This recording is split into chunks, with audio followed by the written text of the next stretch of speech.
Hello everyone, it's Scott and welcome back to another episode of Sky Factory 2.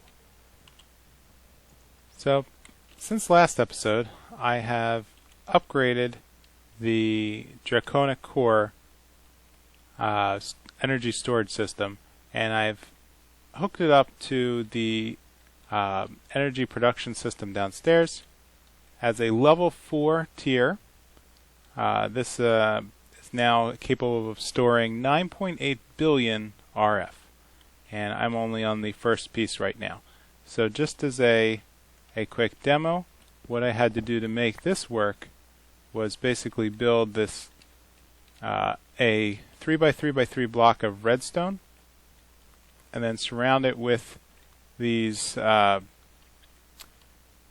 54 blocks of draconium, each of which are 9 draconium ores. And so if I plug this back in, that's going to power it up and allow it to receive the redstone. So, I'm sorry, the redstone force. So, from here, I found that I was able to upgrade my pick to a Fortune 3, and I haven't quite figured out how to automate this yet, but let me just show with a pretty reasonable stack of draconium ore. This is draconium that's being mined in the end by the Ender Quarry, and with a quick vein miner, note that I have none in my inventory. I placed down 31 blocks, and in return I now have 3.5 stacks of draconium dust. And so with this dust, I can then burn that down into quite a lot of ingots, and basically that I'm able to, I have 437 so far, and I'm just letting that build up as more ore works its way into the system. Now, I thought that one of the things I could start out with this episode is to work on hooking the ME system up wirelessly with a wireless terminal and a wireless access point. So, these two devices are a little odd. They need this wireless receiver as a base object, which is just quartz and a fluix pearl. The pearl's the hardest thing to get, but actually it's just an ender pearl and fluix dust and crystals all mixed together. So the wireless access point has to be accessed with a wireless terminal, which is a energy cell plus that wireless receiver. The energy cell is a compound object made up of 8 of these dense energy cells made of 8 energy cells. Each energy cell is just more quartz crystal and fluix. So I ended up making formulas for these in the ME system, and that way I can just tell it to pop out as many as it wants. So the last thing I believe that I need is a security terminal, and this is what's going to do the actual work. So I haven't crafted this yet. So let's see what pieces we're needing. I need a 16K storage, another engineering processor. Let me order up a batch of those. The 16 size, double check that storage component. I already have a formula for that, which is a little bit complicated, but fortunately it's going to generate all the dependencies for us. And then the last item is this ME chest, which looks like I'm missing quite a. Okay, so it's going to need glass, a terminal, and that should be pretty easy. We're going to need another ME terminal, and that should. Okay, so that's going to require another annihilation core, which, boy, I'm just running out of all sorts of stuff. So let me craft that up. The annihilation core. Great. So let's work our way back up. make the ME terminal, make the ME chest. I'm just going to place this down as a quick, just for myself. If I place that, because it doesn't really do much. It just has a socket for a single storage container. Oh right, I think that's okay. So if I were to actually put things, if I had a storage cell,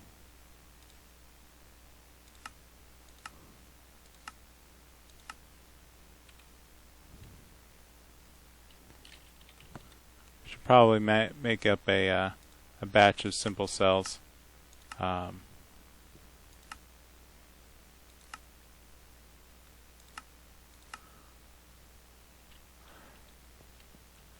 So what the ME chest does, now I recall that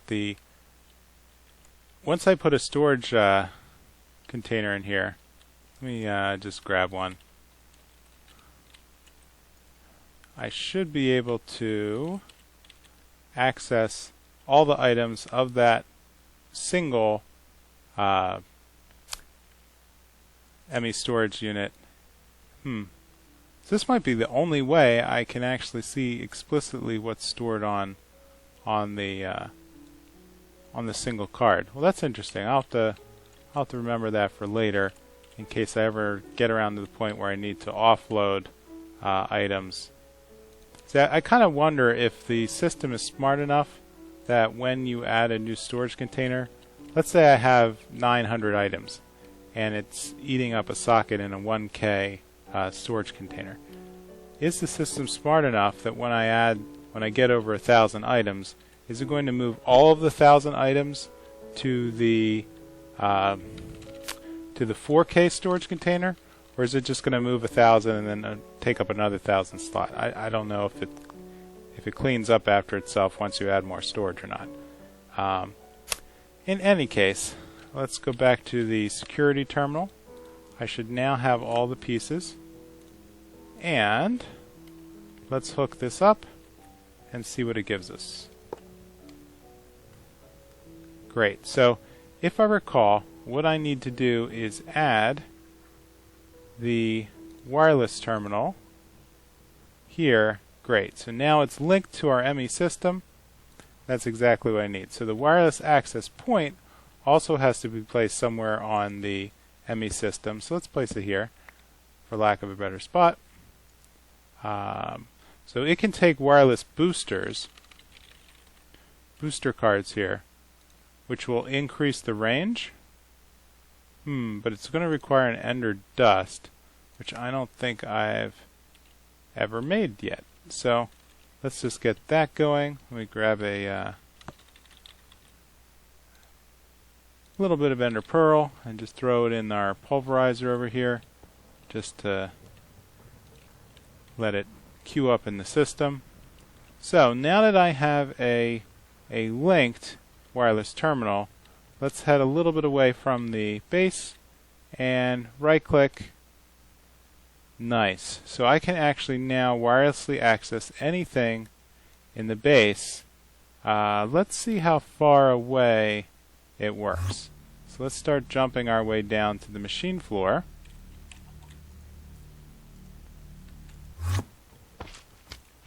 And let's move away from the slime. Can I access it from here? No, out of range. Great. So I will definitely need to put boosters on the system to at least see if I can reach the floor of the base. I'm up to 16 million again. If I can reach the floor of the base from the ME system up top, or maybe I'll need to run a cable down and then put the wireless access point somewhere else that's, well, more accessible. So let's take a look at the boosters. Our wireless booster. How many can we make? We can make a stack of 32. Great. And if I put that in here, I now have a range of 197 blocks. Great. So now that, I believe, should be enough Yes, to access the wireless terminal from the ground floor. This is going to make it really easy when I decide to set up additional energy generation down here. So, boy, this guy's just not letting me go, is he?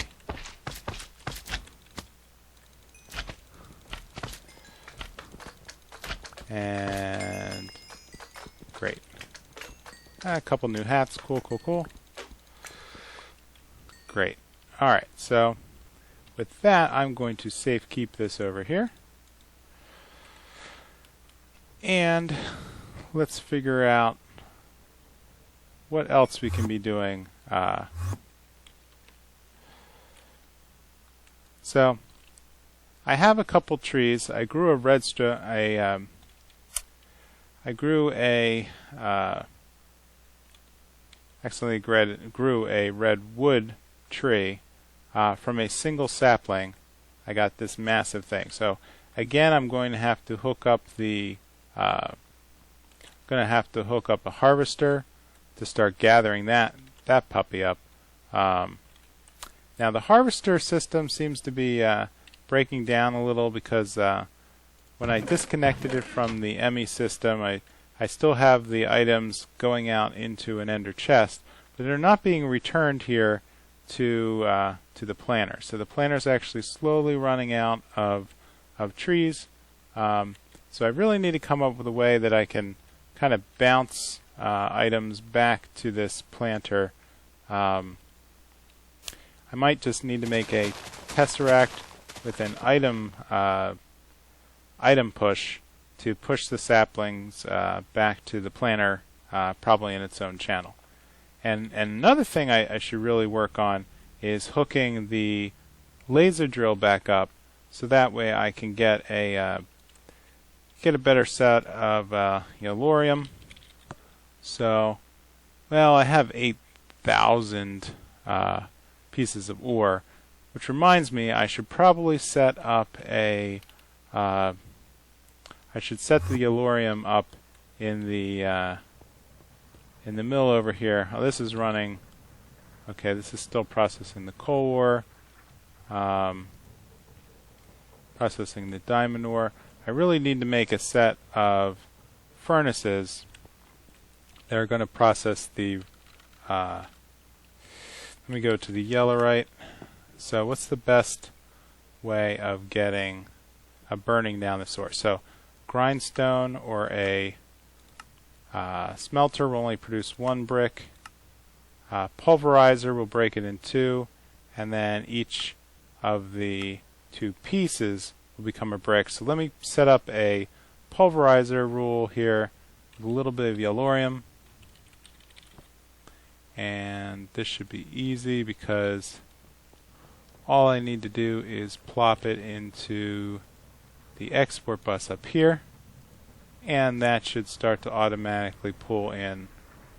Yep, so now I'm producing 2 pieces of yellorite dust with my these have no secondary, and it just has a level 1 speed, but that's working fast. It'll start to burn its way down over time. So what I want to do next, let's dump that. So let's set up a dedicated redstone furnace. Okay.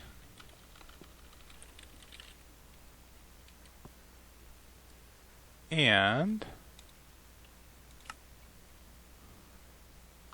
1 redstone furnace resonant. Great.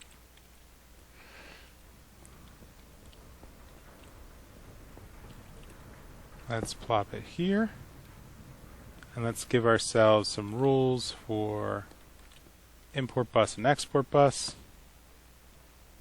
So I already have the import buses, so let's grab 1 export bus.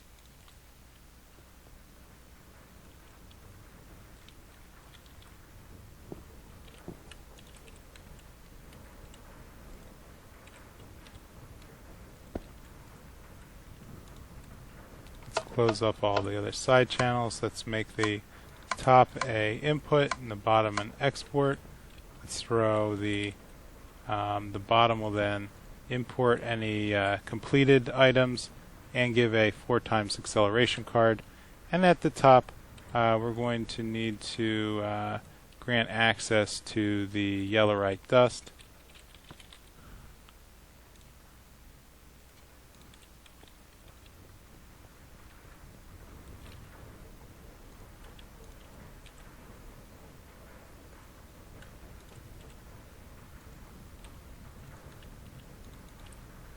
I'll get some more capacity cards to throw in here, but that'll be enough to get this going.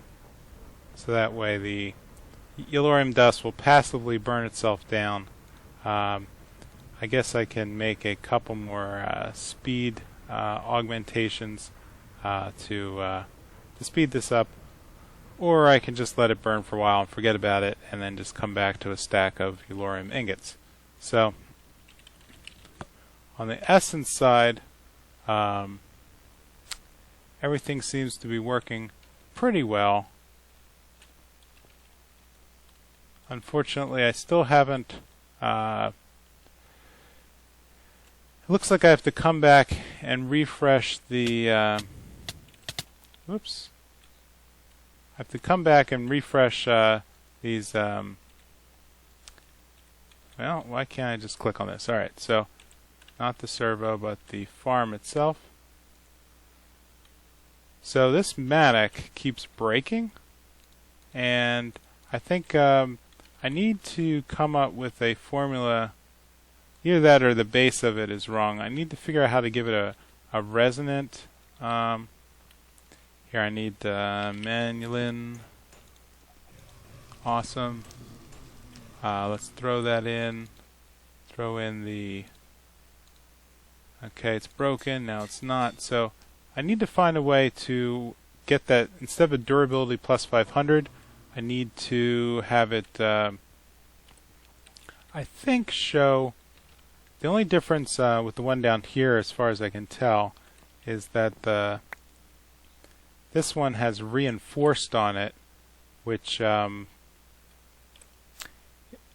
doesn't break. It just discharges.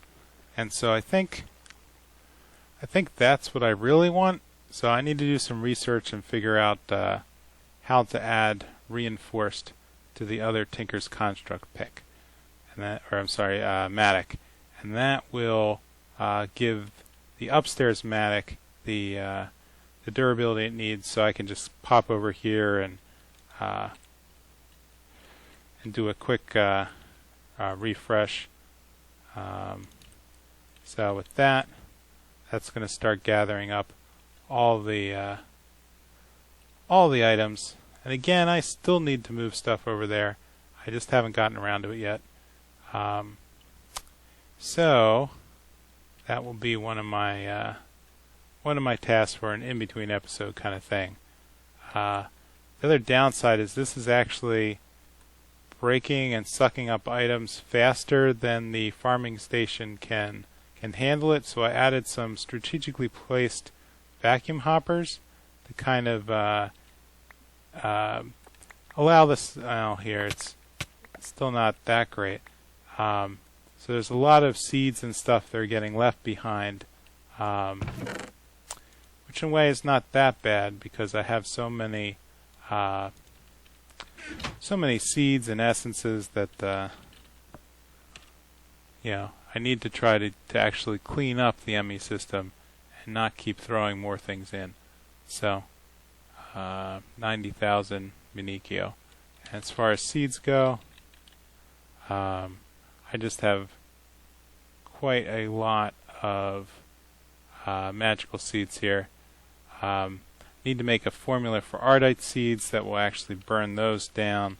So ardite seeds, I think if you combine 9 of them together, you can make an essence, and I can throw that in with the other essence formula to autocraft, and that'll free up some space within the ME system inventory. So with that, let's head back to the achievement wall and cross off a couple things. So we made our draconic chest. We we need to make our trunk of triple cobble. I think I can do that this episode, right after here. I've almost got the last, I think I'm up to 20, well, I'm like 1 or 2 cows short of achieving the goal, so I'm going to deal with that next time. Bedrockium I will deal with, and the sifting I can do just by throwing down additional things downstairs. I'm almost at the point where I'm not really caring about getting additional, I'm not really running out of any ores, so I don't know if sifting is really going to be that big of a priority anymore. Though I think the next set is to start working on these draconic armor pieces and tools, and maybe automate the wither killing. Will have to be done next episode. But the charm of dislocation is actually something I want to do, because that's a teleportation tool that would be really cool to work on. So let me regroup, and then I will be ready to start our next project. Alright, so here I am back at the ME system. So what I would like to do is try making a new item called a builder's wand. And so the builder's wand is a very fast way of placing repeating blocks. So I'd like to set up to do this to build the to build our triple compressed cobble chunk. See how fast I can get that done. Now the builder's wand is going to take a piece of obsidian and an unstable ingot. And if you recall, the unstable ingots have to be made by a division sigil. Well, I was a little busy and actually made a couple of division sigils. I went back and did the ritual a couple times, and I have 3 of them now. And I'm actually able to craft unstable ingots now in the ME system. So how on earth did I do that? Well, the unstable ingot, if you look at the formula, has 2 methods of creation. One, the iron ingot, going through a division sigil with a diamond.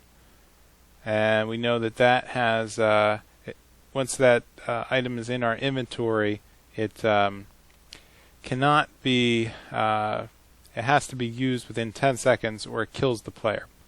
Now the alternate formula has to do with these semi-stable nuggets. Now the semi-stable nugget is actually made with a gold nugget, a division sigil, and a diamond, and it does not have the restriction that it has to be made in a vanilla chest. So with that, I actually set up a formula for a semi-stable nugget.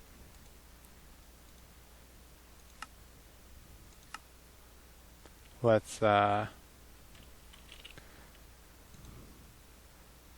a semi-stable nugget is the division sigil with gold and a diamond, which creates that one piece. So I need to run it through 9 times here to make enough for 1 unstable ingot, which can then just be combined in the so I can craft it, and as long as I keep it in the ME system and I don't touch it by using the ME, well, if I just drop it in here, I can quick create the wand without any sort of problem whatsoever.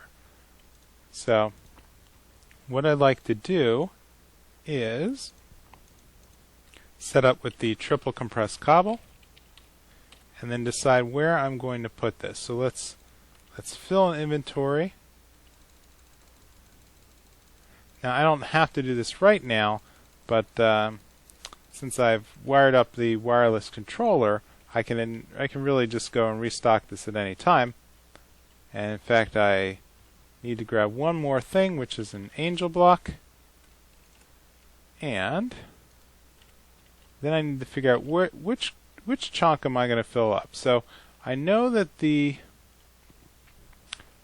my chunk loader stops at these 4 corners here. So what I'm going to do, I think, is I'm going to build this outside of the chunk loaded boundary, because I don't think there's any real need for it to be constantly loaded. So what I can do here's my boundary. Why don't I build it out here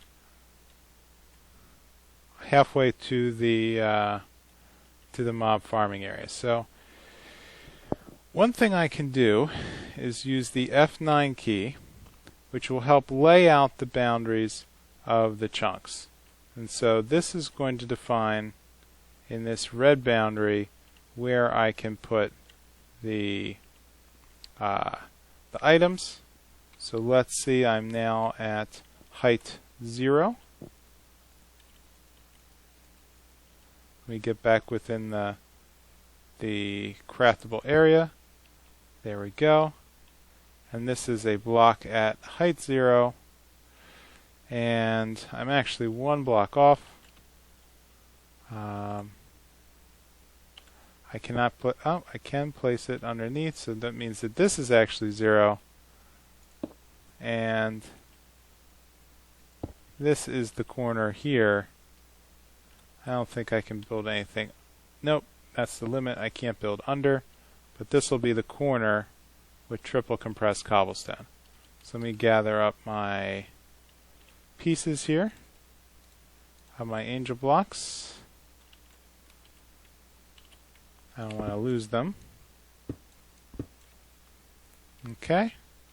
And this is where I'm going to lay out the 4, 5, 6, 7, 8. Let me try.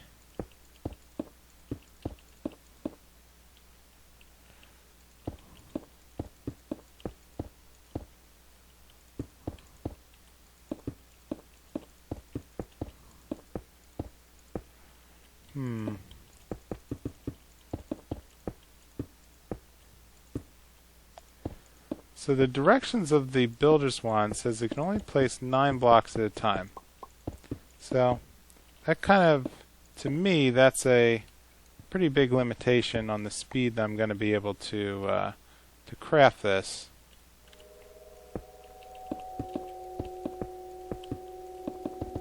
I don't know if I need to fill this in the first place, but let's try whipping out the builder's wand and seeing what happens. So, never done this before. Alright, so this is our 3x3 block. Let's try right click. Ah, there we go.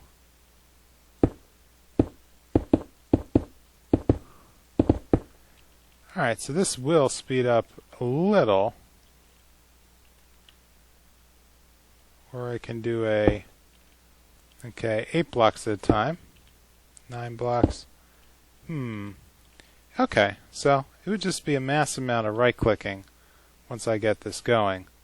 Alright, so I'm going to take a cut and see how far I can get in building out a chunk of triple compressed cobble. Great, and I can reach the ME system to restock. Alright, I will see you in a bit.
Okay, I couldn't resist. So here is the one chunk of triple compressed cobblestone going from 256 tall. I can't add any more. Going all the way down to the floor. And that is how we meet the triple compressed chunk challenge. And this has got to be the biggest waste of cobble I've ever seen. And it was just, I must have been going for like an hour and a half. I had to stop in the middle, start up the next day. I just couldn't take it anymore. The amount of building, 9 blocks at a time. I don't know if there's another gadget I can use to place blocks. I even stopped and tried a turtle to place blocks. Well, it turns out the turtle only went about 100 blocks up and then stopped, and it's just a real inconvenience to have to copy programs back and forth. For the number of turtles that I'd have to do, there's no way I could do it. So I decided just to that's kind of weird, to bite the bullet and lay them all down with the builder's wand. And fortunately, this is now done. So what I figure I can do, however, is now that I have the block, do I really need it anymore, or can I start reclaiming it for bedrockium? And so with that, I think I am going to call this an episode. It has just been way too much, and hopefully by the next episode we can move forward to something that's a lot more entertaining. So with that, I will see you next time on Sky Factory 2. Bye.